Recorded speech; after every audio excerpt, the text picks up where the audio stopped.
Камузон.ком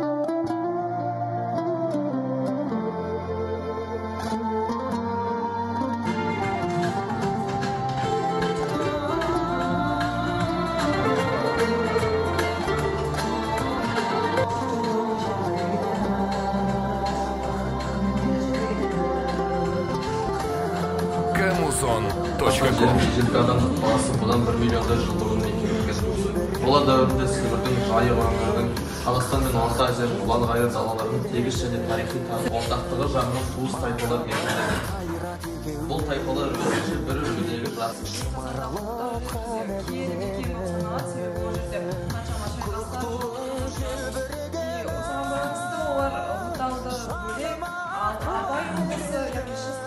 Президенттік республика 2011 жылдың 15 қаңтарында өлке президенттік сайлау қорытындысы бойынша Қазақстан Республикасының президенті Нұрсұлтан Әбішұлы Назарбаев. 90 жылы 25 қазанда Қазақстан егемендікті